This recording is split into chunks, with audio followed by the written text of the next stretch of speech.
tunnels under the Euphrates River.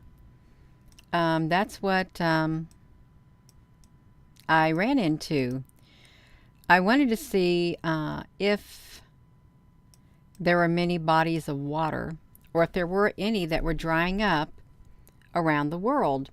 And as we know, Lake Mead, it's at historic lows. So it would make sense, not just in America, but in other countries around the world, that they too, their lakes, their streams, their rivers could quite possibly dry up. And that would not be good for a lot of people. It wouldn't at all. Hello there, Apple Brooks. Let me close this out, you all. Let's look at Lake Mead really fast. Thank you all for joining. Lake Mead is drying up. Yeah, we can see this right here. Look, Lake Mead is drying up. Here's images of Lake Mead drying up. Look at the water line, June of 2022. Calville Bay is drying up. Climate change in Henderson, Clark County, Nevada. Actually would camp out at St. Thomas Cove, where Lake Mead also would ride too. And we went to, Hoover Dam and stuff. And there was an old town that was buried beneath the water. And you can see that parts of it is now emerging. So it's not just in America. It isn't. Let's see. Lake Mead, the largest U.S. reservoir, is drying up. Look at this. Oopsie, you all. Let me put my search under here. Let me copy it and put it in here because I normally do that. But we're going to talk about the Euphrates, and I thought, well, is there any rivers in the Middle East that are drying up too? That's what I thought. Is there any rivers drying up in the Middle East? Let's click into this. The Middle East, rivers in the Middle East. Middle East drying up. So let's see. Oh, so we got this. The Tigris and the Euphrates rivers are drying up. This was 28. So that's a long time ago. Whoopsie, Gina, honey. That's a long time ago for that one right there. I just want to see. Ooh, look at these cracks. Yeah, that's what dry land does. It really is. East Africa on the brink of starvation. Let's see this, you all. If this is going to let us go. No, that's 2017. So that's 2017, you all. So 5 lakes. 5 lakes in the Middle East are at risk of drying up. And let's see if we got this, you all. Let me put this here. I haven't read the article. I haven't. Let me just put it right here. This is kind of interesting because there's something about, drying up. Then we get to our main topic, you all. So 5 lakes in the Middle East are drying up. Rising temperatures and mismanagement are contributing to water insecurity and could lead to an environmental crisis. Well, water wars. Remember that? Water wars. That's what's entering my mind. Water insecurity. And there was talks about that long years ago. They were talking about water insecurity. Hello there, Susan B. Honey. So let's look at this right here. This is by Nada Osman. This was September the 22nd. The Middle East is at the forefront of a global climate crisis, and temperatures frequently cross the 50 degrees Celsius mark in some parts. High temperatures accompanying droughts, erratic rainfall patterns, environmental mismanagement risk leaving irreversible impact on the natural landscapes and geographic formations. The region's lakes have been shrinking. Lake Urmia in Japan. It's one of the biggest, once was the biggest Middle East, biggest lake. Much of Iran's Lake Urmia has transformed into a salt plain. Now, I don't know what's happened today, if it's still transformed into a salt plain, you all. If you're just tuning in, welcome, because we're going to get to the Euphrates is what we're going to do. So this is right here since 1990. The lake was halved. It was in half. Rain media. It was once home to 60,000 flamingos. Wow, 60,000. There's also a man-made element. Then we have Lake Tuz in Turkey. Lake Salt may soon lose the distinction of being one of the country's largest lakes as regular droughts affect the water levels. Located in the province of Konya, Lake Tuz experienced an uninterrupted drought for the first 7 months of 2021 with warming temperatures. So that's this one. The Dead Sea is popular for tourists for its high salinity. Some believe the water has healing properties. Others revere it for historic presence in the biblical tradition. Landlocked between Jordan and Israel and the occupied West Bank, the Salt Lake bears the distinction of being the lowest point on Earth. Oh, I didn't know that. The Dead Sea, like other lakes on the list, has been shrinking due to a mixture of man-made and environmental causes. Israel, which occupies the Palestinian shore of the lake, has since the 1960s diverted inflows from feeder rivers and streams to address its own need for water. So we got the Dead Sea, one of the lowest points on Earth. There's lots of minerals in the Dead Sea that were often used in cosmetics and wellness. The surface area has shrunk by a third since the 60s. So we got Lake Mil in Iraq, sometimes referred as Lake Razaza, located in Karbala, once attracted thousands of people for day trips. However, the lake now resembles a deserted land after a dramatic drying up of its resources. Fed by the Euphrates River, rainfall and groundwater, Lake Mil once helped provide a livelihood for Iraqis living nearby, but as it disappears, the local economy is starting to shrink, with tourism particularly affected.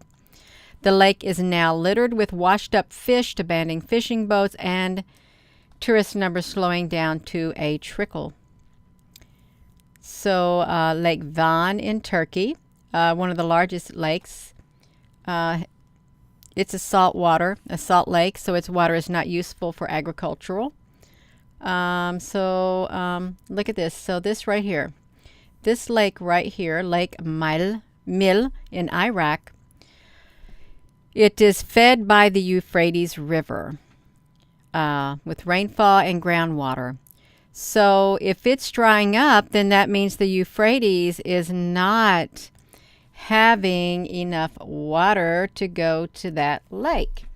So now we're going to go over to the Euphrates River. You all found this thing right here. I'm going to click this in. This is environmental project in Malaysia. So we're going to go to the environmental project Malaysia. I'm going to put this on here so you all can go here. And this is kind of interesting. If you find the Euphrates role in history interesting. Yes, that's right, you all. So where am I at, Gina, honey? I'm closing this one out because I'm done with this one. Let's look at this. So when will the Euphrates freeze up? Wait, did I do this right here? Let me put this out. I want this on the live chat. Boom, now we got it right there, you all. That's right, you all. Let's look at this. So when will the Euphrates dry up, by Paul Gilmore. According to a government research released on Thursday, Iraq's Tigris and Euphrates River might be completely dry by 2040 as a result of diminishing water levels and climate change. So they're saying this is like a May of 2022 by 2040. Is the Euphrates River drying up? It's predicted that Iraq's two major rivers, the Euphrates and the Tigris, could go entirely dry within 2 decades. It could be sooner. What happens if it dries up? According to reports from Damascus, Syrian authorities are concerned that the drying up of the Euphrates, the country's longest river, would result in a humanitarian crisis across the country, and people in the region are being deprived of drinking water and agricultural water as a result of rising temperatures and decreased rainfall and drought. So the people are already suffering. They're being deprived of drinking water and agricultural water as a result of the rising temperatures, decreased rainfall, and drought. So, is the Euphrates River still flowing? The Euphrates River, also known as the Turkish Frat Neri or the Arabic Nahr al-Frut, is a river in the Middle East, and the river then travels across western and central Iraq before joining the Tigris River, then continuing on to the Persian Gulf as the Shatt al-Arab River. So let's pull up the Euphrates over here. Let's pull up the Google Earth, you all, so we can see it. I'm going to see it on here. Let's find Google Earth. Pull it up. Close it. I'm going to stop you right there. I want to see the Euphrates River. Euphrates River in Iraq. Let's go to Iraq, you all. Let's go to the Euphrates River in Iraq. Boom! I think we're there, you all. We're going to go look at the Euphrates River and see what's going on at the Euphrates River. Looks like a big old snake. Really, it does. Look at that. Kind of looks like a hydra thing, but and I don't mean any disrespect. I just wanted to pull this up. Euphrates River in Iraq. And I don't know if this is a current picture. I really don't. But that's what the Euphrates looks like. It snakes around. It moves all the way around. You see it's got little inlets and stuff. It's a really big, wow, it's really big. Look at that.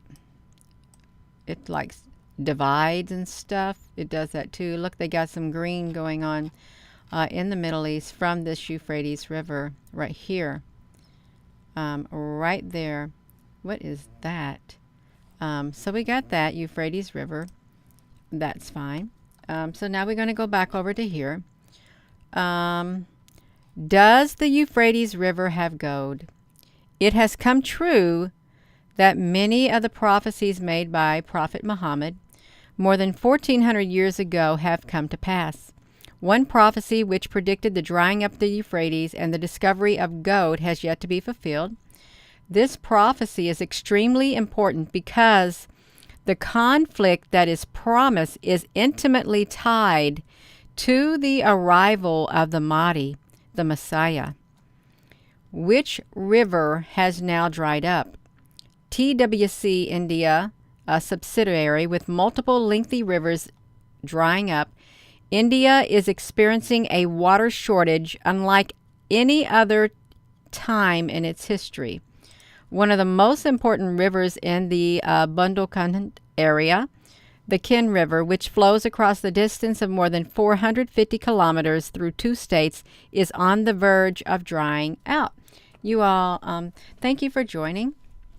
I don't know where this video is going to go, where this live stream is going to go, but we're going to just go with the flow. We're going to let the river carry us. That's right. We're going to go with the Euphrates River. What is under the Euphrates River? Let's see if we can see it. The Euphrates Tunnel was a fabled tunnel beneath the Euphrates that was reportedly built between 2180 and 2160 BCE to unite the two sides of the city of Babylon in Mesopotamia. And according to tradition, the Thames Tunnel, which was finished in 1841, is the next known underwater tunnel to have been constructed. So, how low is the Euphrates? The two rivers are now united in the Euphrates and have descended to an elevation. They have went down to an elevation of 693 meters, which is 2,274 feet above mean sea level at the site of the Caban Dam. The river dips further 368 meters, which is 1,207 feet, over a span of less than 600 kilometers from the Caban to the Syrian-Turkish border, a total of 1,207 feet, and it's 370 miles. So let's look at this right here, the Euphrates River. So the Euphrates Tunnel was a fabled tunnel. Let's look that up, you all, the Euphrates Tunnel, because I really would like to see that. The history, if there is history about it. I think it would be nice to look it up. Yes, it would be wonderful. I've never heard of it. Oh, we found something, you all. Yes, we found it.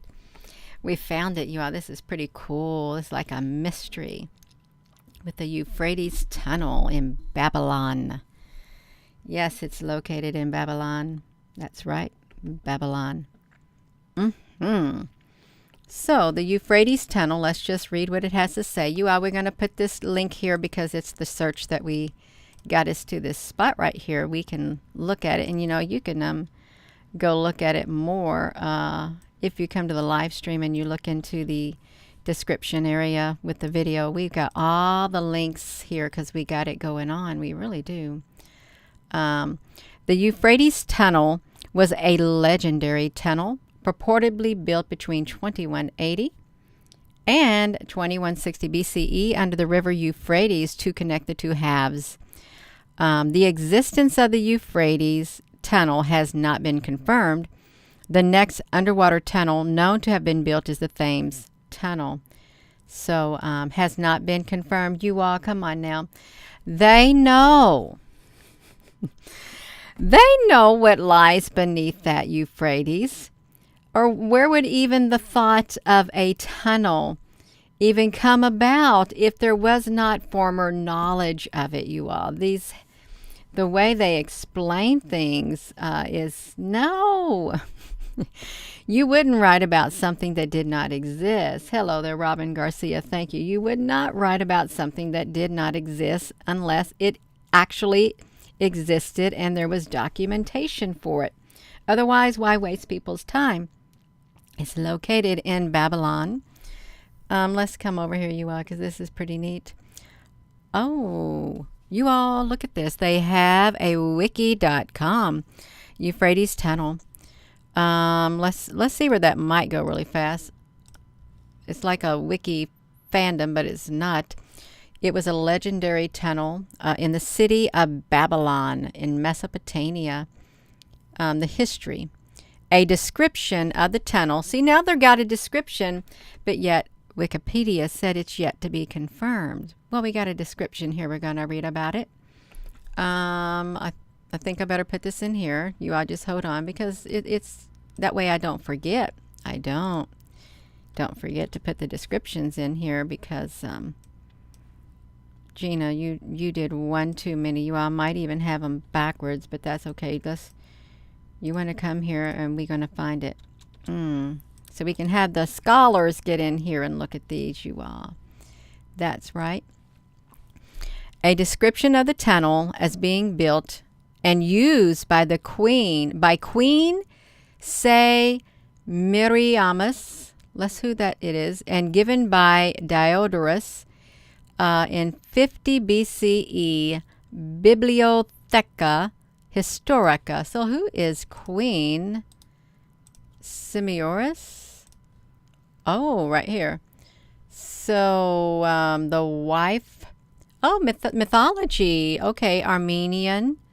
Was the mythological Lydian Babylonian wife of Onus and Ninus, who succeeded the latter to the throne of Assyria, as in the fables of the Moves Coronasti, legends narrated by Diodorus Siculus, who drew up primarily from the works of Cestius of Cnidus, describe her and her relationship with the king, and a mythical king of Assyria, not attested in the far older and more comprehensive Assyrian list. So look at that. The Assyrians of Iraq, the Armenians, northeast Syria, Turkey, the Neo-Assyrian Empire. Did I put this in here? Because I'm going to put it in here. You all, apologize. You may see lots of links in here, but just it's okay. We can cover our tracks is what we can do. We leave a trail behind is what we can do. So there she is right there. Here is the approximate area controlled by Assyria, even though it's kind of blurry. It's in the darker green, which was quite a bit. The shepherd finds the babe, a Samaria. So, you all can read that if you wanted. Let me close this out, but we're looking at this. After all these, in a low ground in Babylon, she sunk a place for a pond. Four square, airy square, being 300 furlongs in length, lined it with brick, cemented with brimstone, and the whole 50 and 30 feet in depth. Into having this first turned the river, she then made a passage in a form of a vault from one palace to another, whose arches were built of firm and strong brick and plastered all over both sides with bitumen, 4 cubits thick. The walls of this vault were 20 bricks in thickness. Oh my gosh, you all, that's really thick. 12 feet high beside and above the arches, and the breadth was 15 feet. This piece of work being finished in 260 days, the river was turned into its antient channel again, so that the river flowing over the whole work, Semiramis, could go from one palace to the other without passing over the river. She made likewise 2 brazen gates at either end of the vault, which continued to the time of the Persian Empire. So that's really interesting that this tunnel got built, and Wikipedia says it's yet to be determined and certified or whatever else it was, you all. Let's look at this because this is going to be cool. We're going to read this one right here. Hello, everyone. Yes, thank you, Applebrooks, honey, for putting that on there. So we've got this. Here's another one. Philostratus also describes the tunnel's construction in the life of Apollonius. Apollonius? Is that Apollo? They're not talking about Apollo. Apollon, you know. The life at textbook, ancient Greek Philostratus. Is this Apollonios of Tiana? This ain't one of those gods, right? Right here. Because they're talking about travels to Italy, Hispania, Nubia, Mesopotamia, and India, and the Roman Empire. Let's stick it in here, you all. We can stick it. We will put it in here is what we'll do. Put it straight in there just to do it. Because we clicked into it and left our footprints. So we're going to put him out of there, you all. So this is the description from that book. And welcome, everybody. So that's right. So, and Babylon, it is cut asunder by the river Euphrates into halves of similar shape, and there passes underneath the river an extraordinary bridge which joins together by an unseen passage the palaces on either bank. For it is said that a woman, Medea, was formerly queen of those parts, who spanned the river underneath in a manner in which no river was ever bridged before. For she got stones, it is said, and copper and pitch, and all that men have discovered for use in masonry underwater, and she piled these up along the banks of the river. Then she diverted the stream into lakes, and as soon as the river was dry, she dug down 2 fathoms and made a hollow tunnel, which she caused to debouch into the palaces on either bank like a subterranean grotto, and she roofed it on a level with the bed of the stream. The foundations were thus made stable, and also the walls of the tunnel, but as the pitch required water in order to set as hard as stone, the Euphrates was let again in on the roof while still soft, and so the junction stood solid. So it allegedly began with a temporary dam across the Euphrates and proceeded using a cut and cover technique.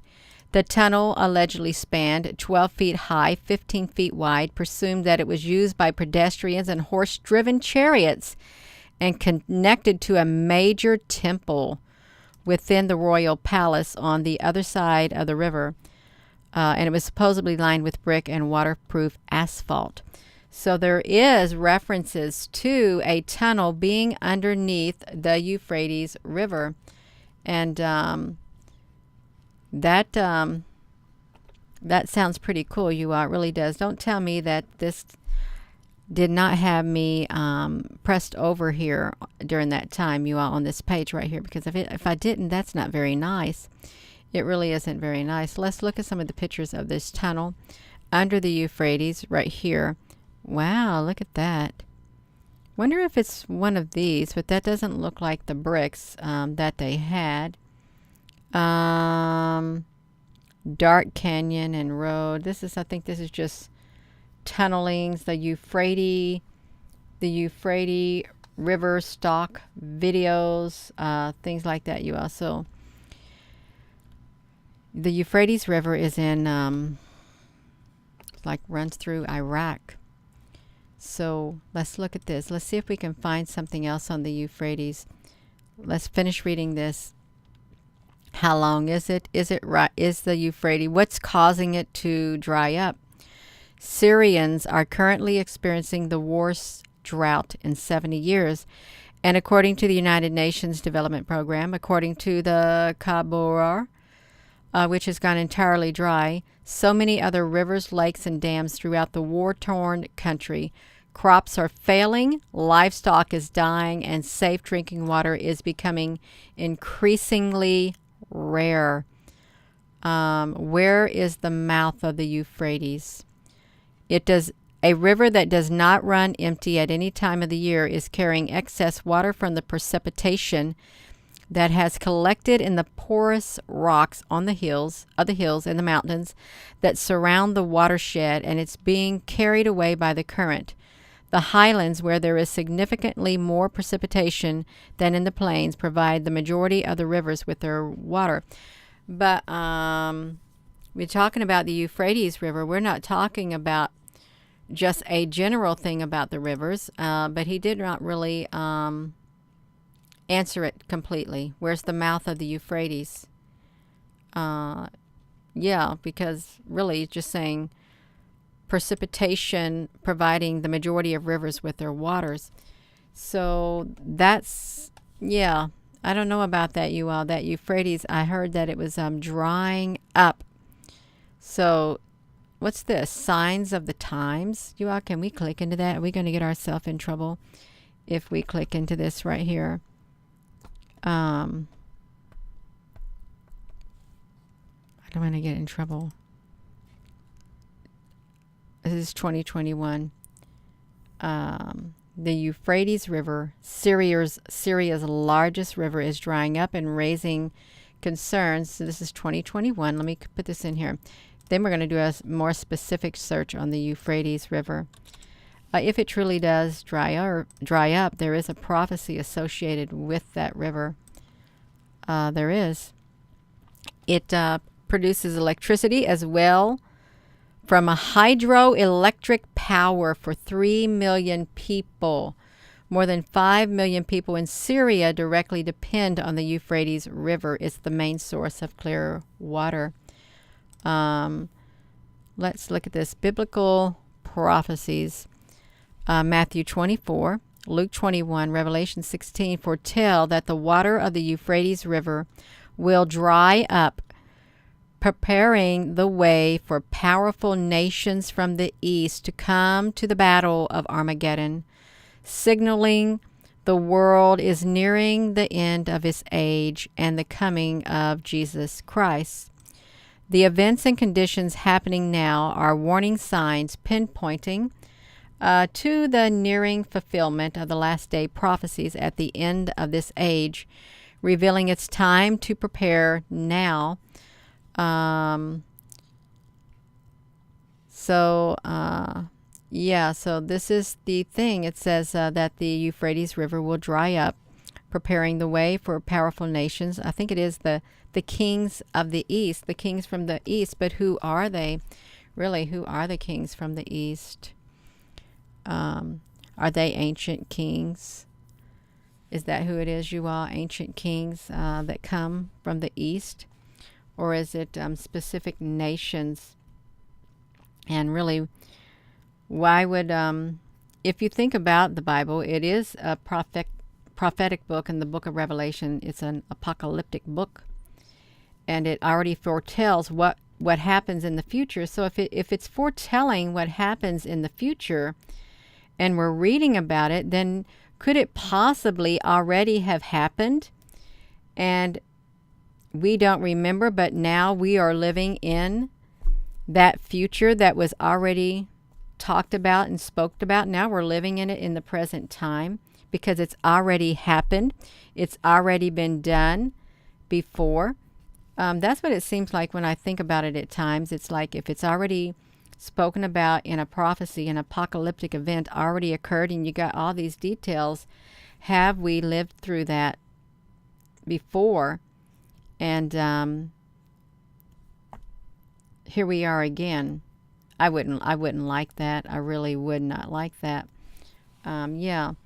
That's something I've thought about with these predictions. And you have Nostradamus predicting the future and stuff. How can they predict the future unless that future had already happened, and then we're back in time behind that future that already happened? This is like time. Time has future events, present events, past events. All of that, you all. It's wild. But this Euphrates River, I thought, is it drying up? That's what I wanted to know. Is the Euphrates River drying up? And let me see this. What is let me do this. Euphrates River drying up. Let me look at this. We can do a specific search. Let's do the past month and see what they've written. Okay, we can see it. We have also Italy's largest river drying up, exposing World War II barge that sank. Look at this 1943 timestamp, you all. Let's look at this 1943 timestamp. You all, this is June the 17th. Did you all see that on the Joining me now is CBS News. I wanted to, no, not now, you all. Look at this. Italy's largest river dries up, exploding a World War II barge that sank in 1943. Just put that under there, you all. You may get tired of me doing this, and I'm sorry if you do. That's okay. Oh, I have 5,000 characters that I can use, and I've only used 952 of 5,000, so we're doing great, you all. We are. I want to see about this barge. Right here. Wow, look at that barge from the World War II emerging on the Po River in Gualtieri, Italy on June the 15th of 2022. Wow, isn't that pretty interesting? Right there, June the 15th of 2022. It's the first time we see this barge. It's only partially surprised. They were only partially surprised because they knew that the lack of winter rain in the river would reach record low levels. Wow, they're worrying about the Po River reaching, disappearing. Now, let's think about this. A third of the land dried up. 1/3 of land dried up. Can we write that, you all? 1/3 of the land dried up. 1/3 of the sea dried up. NASA reveals what the Earth would look like if the oceans dried up. Imagine a world where the oceans dry up, leaving only dry land behind. So, if the schematic of land revealed around North America, if the sea levels were to drop 2,500 plus meters, oh wow, so you have this landmass right here, you all. We're going to stick this in there too, because we just like looking at it. We do like looking at it. Some people may not, but I didn't know they had a picture of what the Earth would look like if it were to dry up. Remarkable video. I'm not going to show it because it's on YouTube and I don't like to show YouTube videos. No, I don't want to do that, you all. I don't. It was recently made by Dr. James O'Donoghue, a planetary scientist with the Japan Aerospace Exploration Agency. Oh, wow. See, this is the whole entire Earth without water. That's fine, you all. That's fine. I'm supposed to be talking about the Euphrates River, but I'm trying to get to it. I really am. Now I've messed up my thing right here. I wanted to know about 1/3 of the land dried up, because I think there's a prophecy about it. The waters became bitter. The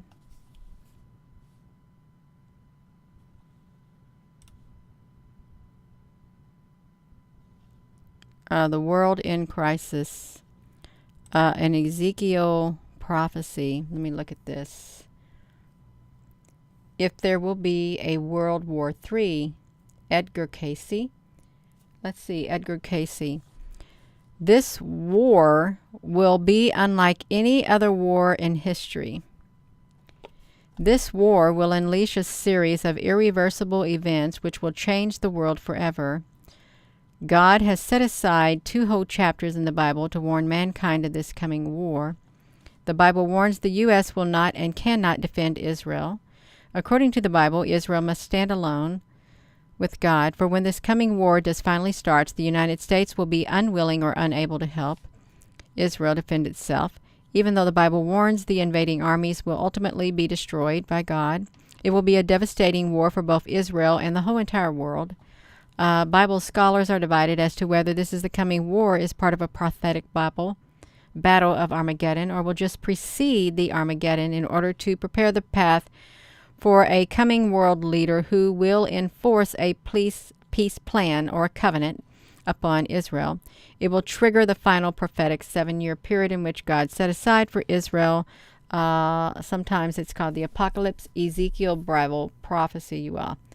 The hope of the world will be in the hands of Russia.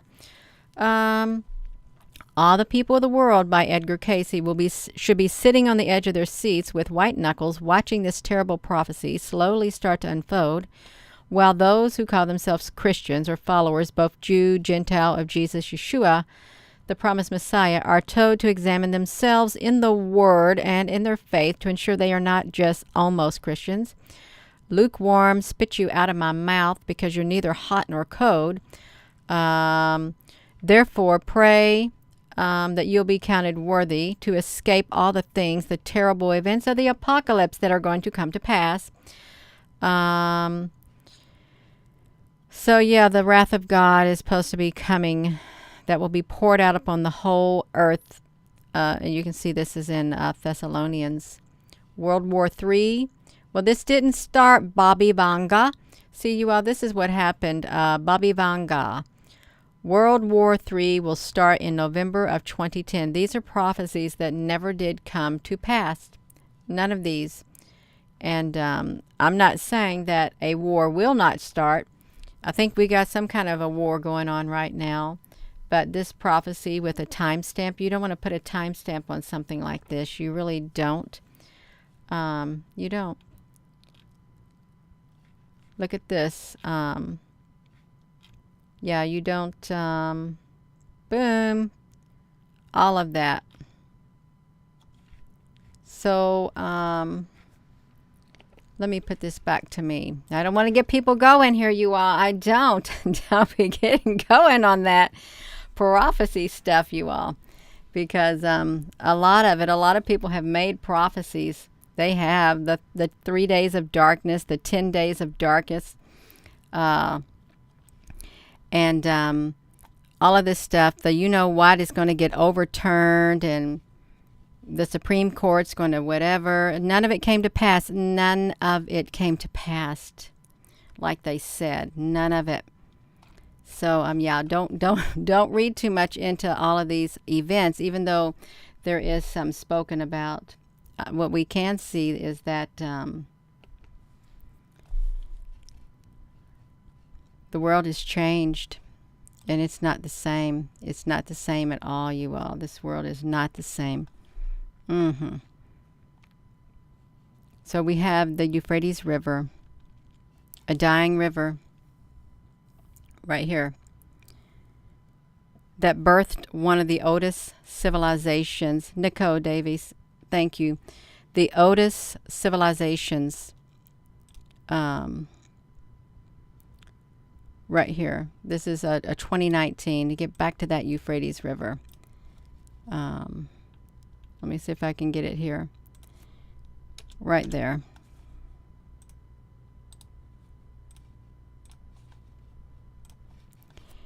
Euphrates River, a dying river that birthed one of the oldest civilizations. The town of Halfaifi, a small farming. Let me do this. I have to do these cookies, you all. A small farming district on the east bank of the Euphrates River in Turkey. The Euphrates River, along with the Tigris River, are two of the greatest rivers in an area that was the cradle of ancient Mesopotamian civilization. Together, the two rivers form a great river system in the Middle East. The Euphrates River is one of the most historically important and longest rivers of West Asia. The origin of the name of the Euphrates, while there has been a lot of conjecture about the origin of the name Euphrates, many believe that the name may have actually been of Kurdish origin. The Kurdish word Ferahat means wide flowing river or water. A newer derivative of the same is to believe to be Ferat.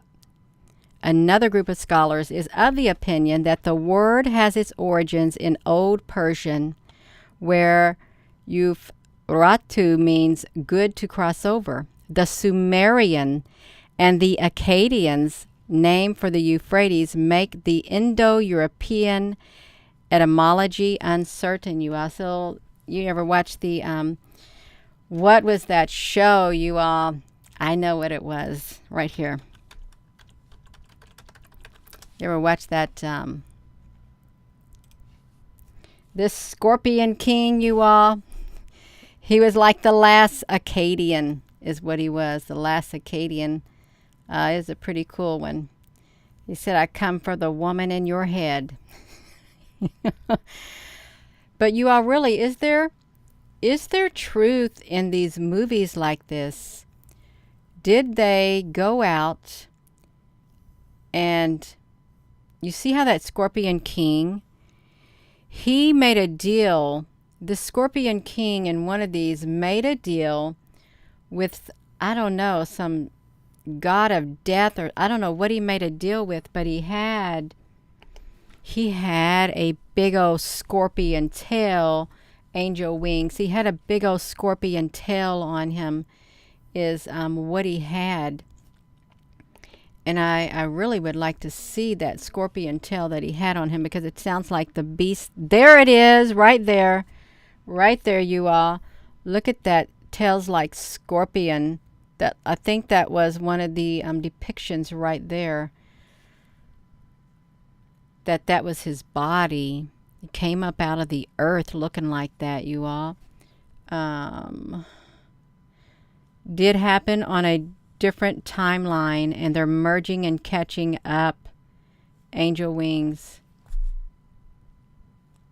Then that's like light years and stuff, and then CERN. So look at that Scorpion King. Look at that, you all. Can you smell it?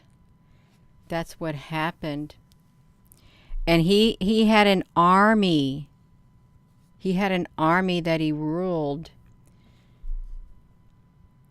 They did. They had stings like scorpions coming out of the earth. Let's read that.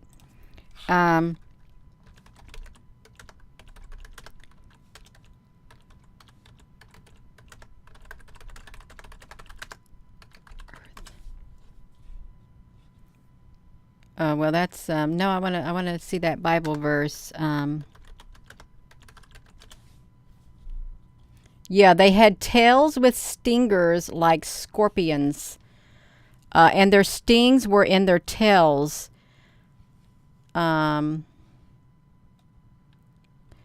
Look, then out of the smoke came locusts upon the earth, and the power was given to them as the scorpions of the earth have power. They had tails like scorpions and whatever stings. So you think that maybe, where was that at, you all? Maybe they looked like something like that. That was very ferocious looking right here. Yeah, they're smashing those protons and stuff. That's right. Look at that. Wow, this is I did like the first Scorpion King. I did, you all. I loved it. But this right here was kind of creepy. It was. And he was only to rule. He didn't get to rule very long at all. He only was given his kingdom, I forget, for a set amount of time on the Scorpion King. But yeah, he was the last Akkadian, is what he was. Let's see that. So this is what they're talking about. The Sumerian and the Akkadian names for the Euphrates. That's right. So the formation and the path of the Euphrates River, as mentioned previously, the Euphrates River is the longest river in southwestern region of Asia. It covers a length of 28 kilometers along with the Tigris River. The two rivers form the Tigris-Euphrates system, and it originates in eastern Turkey, where it is formed by the confluence of the rivers Murat, Karasu, that are formed in the Armenian highlands. It flows through the Taurus Mountains. Why did they name it the Taurus Mountains? Because Taurus is one of the zodiacs, isn't it? Like you could be a Taurus. Why did they name that mountain Taurus? Syrian Plateau, Central Iraq, the Middle East is like it's like the cradle of civilization, and there's so much history there, and so much war there, so much fighting going on there, and so much of some countries wanting to go there, and lots of historical artifacts, and that also happens to be where they say there was a Stargate located around, that area in the Middle East. And they wanted it. They wanted the Stargate. Yeah. Sajad Basim. This is the information that many Iraqis do not know about. Somebody don't know about something. So,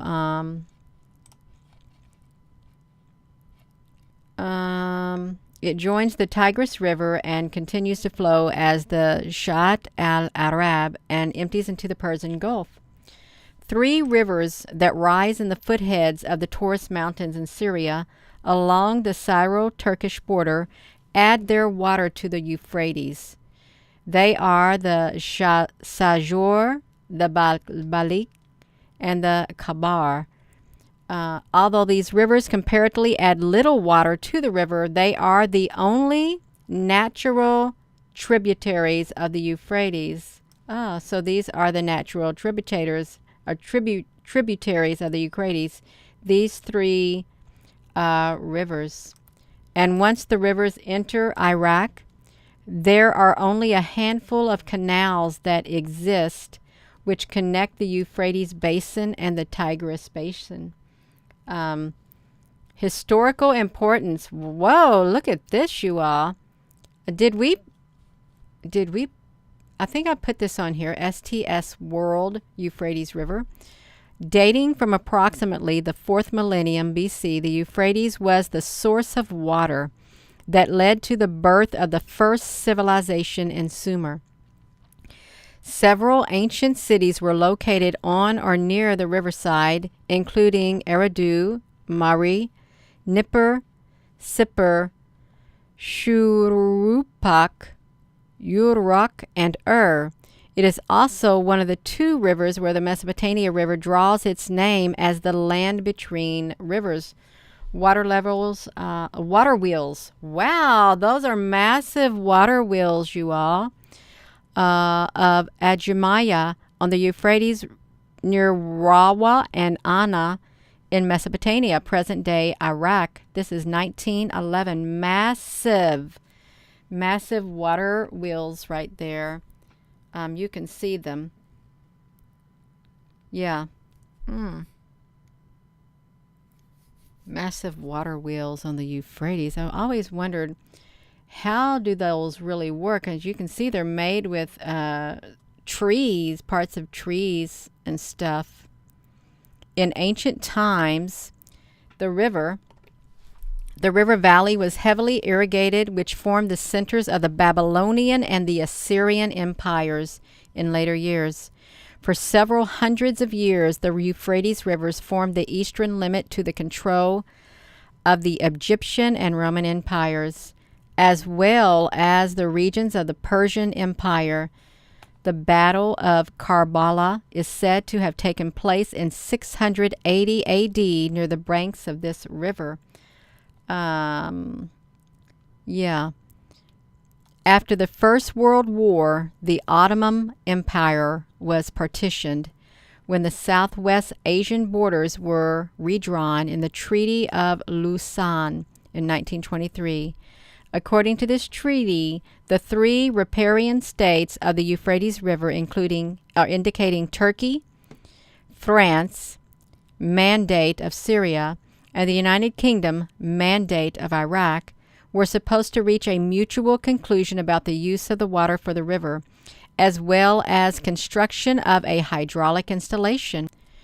Turkey and Iraq signed an agreement in 1946, which gave Iraq the power to construct dams on Turkish land and control the flow of the Euphrates.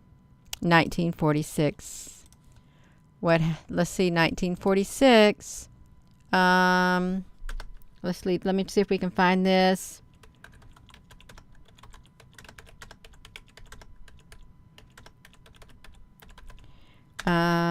Roswell, all this stuff comes around during this time, you all. We got 1946, 1947, Dead Sea Scrolls. Right there, you all. Dead Sea Scrolls right here. Let's put this link in here because something's going on with this. There really is something going on. They signed an agreement in 1946. You can see right here. Turkey and Iraq all of a sudden signed an agreement in 1946. And 46 and 47 is when the Dead Sea Scrolls were found. So let's see what else happened. Operation High Jump, you all. Look at this, 1946. They agreed, so Operation High Jump was launched in 1946 with Admiral Byrd in overall command. High Jump was the largest expedition to Antarctica up to the time that consisted of 4,700 men, 13 ships, including an aircraft carrier, submarine, and 2 icebreakers. The Evolution, Alien Multiverse, Deception, Part 5, Roswell, Dead Sea Scrolls. In this elaborated version of the interview, I did a parable on the vineyard. I discussed various topics related to the 1946-48 time period. In this elaborated version of the interview I did on the parable of the vineyard, I discussed various topics related to 1946 through 1948 time period. So you all, this one night, the Seraphim, theseraphim.com. That sounds like really an interesting thing to look at. It really does. My right ear is burning, so someone's not happy with me. They really are not happy with me. So, yeah, you all, look at that. The parable of the vineyard. The Seraphim.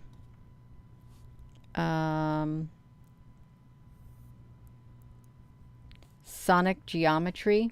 Never heard of sonic geometry, all this stuff. Dr. Masaru Emoto Haro Water Crystal.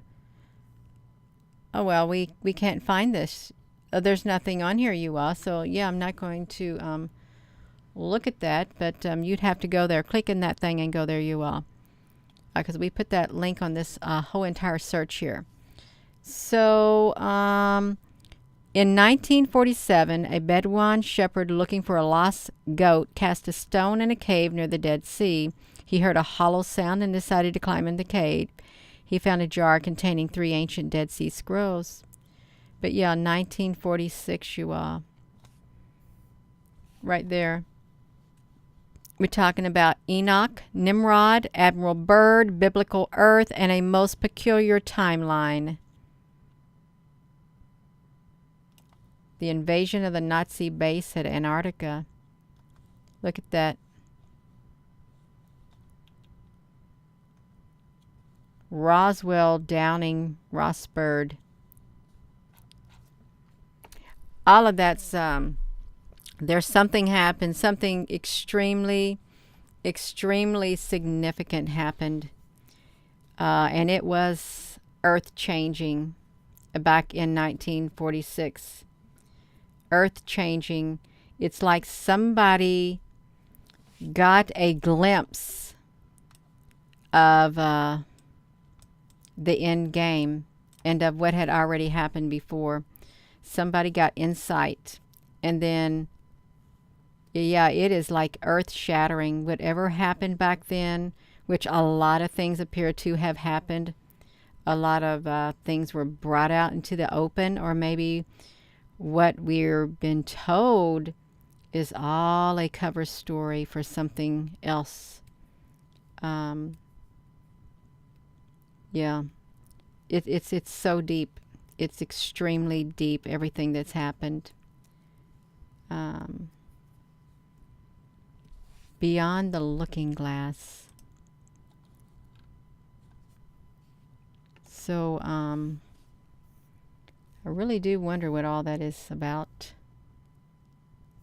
The history of the war. Why they say the war scrolls. The history of the Dead Sea War scroll. And the Dead Sea, did we not read that it was like one of the lowest places on earth, if not the lowest places on earth? Let's put that right there. I don't mean to take up all your time, but yeah. We put another one on here, you all. This Dead Sea Scrolls. because there's something going on. And why they call it a war. Oh my goodness, it's 59 minutes. A war. Good night, Kelly, honey. Let's look at this. It looks pretty neat. The history of the Dead Sea War scrolls. Sons of Light versus Sons of Darkness. Where were the Dead Sea Scrolls found? Probably the most significant finding in the history of the Holy Land. The Dead Sea Scrolls were discovered incidentally in 1947. Bedouin shepherd looking for a lost goat heard a hollow sound, decided to climb down the cave, and found the jar with the 3 ancient Dead Sea Scrolls. He bought them to an antique dealer in Bethlehem, who eventually came back with the Qumran to find a total of 7 scrolls. Well, then we got the 7 scrolls. We got the 7 candlesticks, the 7 lampstands, the 7 angels. 7's very symbolic. Many others were soon to be found later on. In November of 1947, the first Arab-Israeli war broke between the Jews and the Arabs in the Holy Land, and Professor Elazar Sukanik of Hebrew University of Jerusalem heard about rumors of some ancient scrolls found in the Judean desert. He set off to meet an antique dealer in Jerusalem and Bethlehem on opposite sides. He traveled back and forth numerous times across barricades and under fire. His early examinations confirmed the authenticity of the scrolls. Hebrew texts from the early centuries BC, along with which are the oldest copies of the Bible ever to be known to modern research. He kept risking his life back and forth to Bethlehem while trying to get funding from a Hebrew university. And they 4 scrolls were purchased by the Assyrian Patriarch of Jerusalem for $1,500. What were the Qumran scrolls? A negotiation of the Dead Sea Scrolls. Advanced prices rocketed. 6,000 something a day, you all. So they got these Dead Sea Scrolls at the end of the war. Yeah, they had a war. They had a war when the Dead Sea Scrolls were found, and when Admiral Byrd and the Roswell incident, and you have people signing things. So that's really strange, intriguing topics. Yeah. Let's close out of that because I've already done it. I've done read it enough. So I guess the Euphrates River is going to dry up, and it's going to make way for the kings of the east. And perhaps there might be a battle of Armageddon, and perhaps there's something to the Scorpion King movies, really. Perhaps there is something to these movies, even though they were entertaining, and he was the last Akkadian, and then he turns into this scorpion thing, which he just rent himself when he turned into that right there. And then look at this. King Scorpion? You all, I got to click into that because I really do like wiki. Religion wiki. Let's see. I have not heard of a king scorpion. I really haven't. That's the strangest thing. It refers to 2 kings of Upper Egypt during the Proto-Dynastic period. Their names may refer to scorpion goddess Serket. The name of the queen who was his consort was Shish I, the mother of Narmar, and the great-grandmother of another queen, Shesh II. You all, so that was a king. I was supposed to be ending you all, but there was truly a scorpion king, is what it sounds like, a scorpion king. And woman is what it sounds like. Where are we at? And if y'all didn't want to stay around, if there's moderators that did not want to stay around for this, I understand. You know, it's a long video. I really do. Look at this.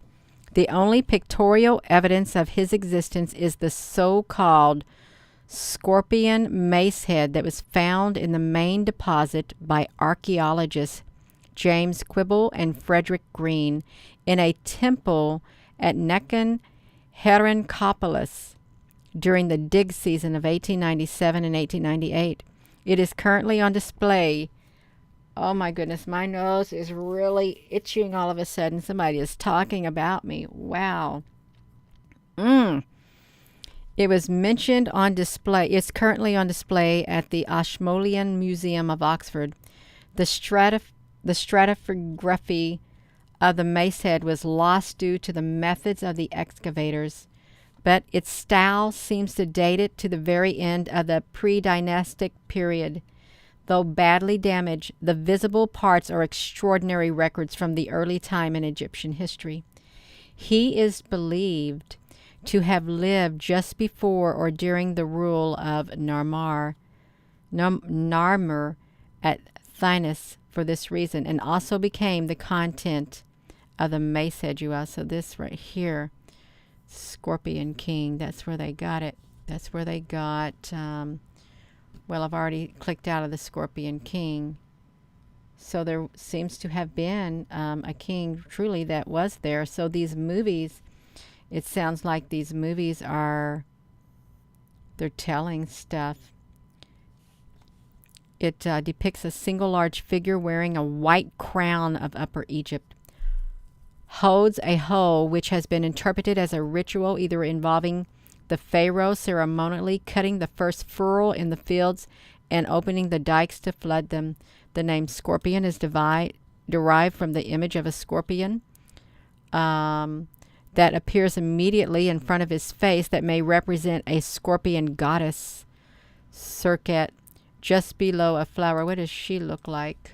Where are we at? There's no... Okay, this is the symbol for it. Circat and hieroglyphs right here. Wonder how they figured all that out. Scorpion stings lead to paralysis. Wow, so let me put this in here, you all. I really do. I'm getting tired of putting things in here, but I keep reading, and so I've got to put it in there. I do apologize. I really do. I don't mean to do it, but I did do it. So let's climb. Let's get out of there, you all. I was going to say let's climb out of there. We've got that agreement in Turkey and Iraq. I'm trying to find the right here. The proto-dynastic hieroglyphs are difficult to read, but the dead lapwings, including the Lower Egyptians and the 9 bows, meaning the traditional enemies of the Egyptians, found on the mace head are interpreted as evidence that he began the attacks on Lower Egypt, which eventually resulted in Narmer's victory and unification of the country. The lapwing was also used in a hieroglyph meaning common people, so the standards they attached to may represent the names of particular times. Minor scorpion theories, all of this stuff, multiple names. Oh, wow. That's really interesting. We got a Scorpion King there, and we're talking about Egypt. I'm going to go. I'm done. Said too much. I really have said too much. It's much more than I intended to say and speak about, but that's okay, you all. I learned something new. There was actually something like a Scorpion King, and what about that 1946 date? Yeah, something about that too. That's right. There's so much to learn. There is. So thank you all for tuning in, and thank you, moderators, if you're still on here. If you're not, thank you for being on here. Thank you all for your comments. Will that river dry up one day? It quite possibly will.